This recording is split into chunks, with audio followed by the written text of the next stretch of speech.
இரண்டாவது தசகம் பகவத் சௌந்தர்யம் மெட்டு சாந்திரானந்தா ராகம். சூரிய ஸ்பர்த்திகிரீடம் ஊத்வதிலக புரோத்பாசி பாலாந்தரம் காருண்யா குலநேத்ரம் ஆத்ரஹசி தோலாசம் சூனாசாపుடம் கண்டோத்யன் மகராபகுண்டலயுகம் కండోజ్వలత్కౌస్తుభం ద్వద్రూపం వనమాల్య హారపడల శ్రీవత్సదీప్రం భజే.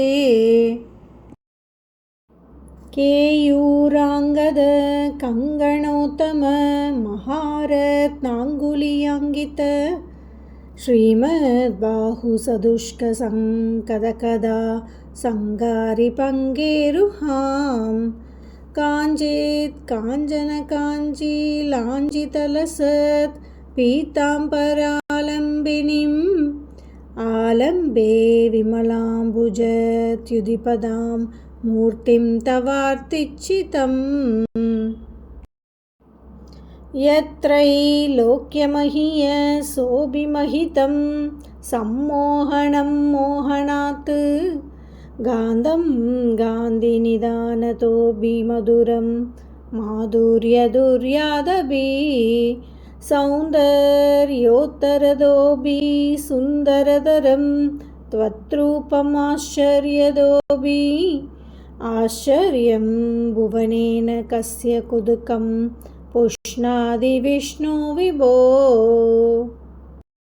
తత్తాతృం మధురాత్మగం తవ వభూస్ సంప్రాప్య సంబన్మయీ సా దేవీ పరమోత్సుగా శిరధరం నాస్తే స్వభక్తేష్వభి దేనాస్యా పదకష్టం అచ్యుత విభో త్వత్రూపమానోన్యక ప్రేమ స్థైర్యమయా దశాఫలఫలాత్ సాబల్యవాతోదభూత్.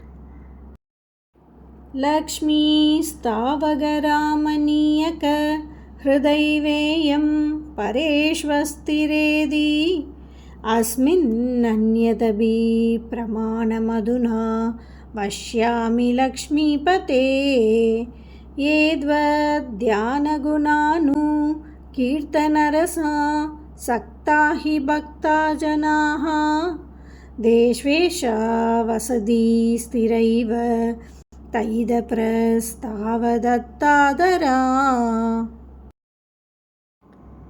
ఏవం భూతమనోన్యతా నవసుధా నిష్యంద సందోహనం ద్వద్రూపం పరసేత్ రసాయనమయం సేదోహరం సరున్వతాం. సత్య ప్రేరయతే మదిం మదయతే రోమాంచయత్యంగకం వ్యాసిన్ సత్యభీసీదపాష్పవిసరై ఆనందమూర్ఛోద్భవై. ఏవం భూతదయా హి భక్త్యపిహితో యోగసయోగత్వయాత్ కర్మణ్యానమయాత్ పురుషోత్తమతరో యోగీశ్వరైర్గీయతే. సౌందర్యైక రసాత్మకే త్వయి ఖలు ప్రేమ ప్రకర్షాత్మికా భక్తేర్నిశ్రమమేవ విశ్వపురుషై లప్యా రమావల్లభ. నిష్కామం నియతస్వధర్మచరణం యత్కర్మయోగాపితం తత్తూరేత్యఫలం యథోపనిషద జ్ఞానోపలభ్యం పునః. దత్వౌ సుదర్కమదరం సిత్తస్య తస్మాత్ విభో ద్వత్ప్రేమాత్మగ భక్తిరేవ సదతం స్వాధీయసి శ్రేయసి. ఆద్యాయాసకరాణి కర్మపడలాని ఆశ్చర్యనిర్యన్మలా బోధే భక్తిపదే దవాప్యుచిదతాం ఆయాంది కిం తావతా. क्लिष्ट्वा दर्कपदे परं तव वभू ब्रह्माख्यम् अन्ये पुनः सिद्धात्रत्वं हृदे विसिन्ध्य बहुभिः सिद्ध्यन्ति जन्मान्तरैः द्वद्भक्तिस्तु कदा रसामृतजरी निर्मज्जनेन स्वयं सिद्ध्यन्ति विमलप्रबोधपदवीम् अक्लेशदस्तन्वती सत्यसिद्धिकरी जयत्यै विभो सैवास्तु मे त्वत्पद प्रेम प्रौढीरसात्रतरं वादालयाधीश्वर श्रीहरये नमः।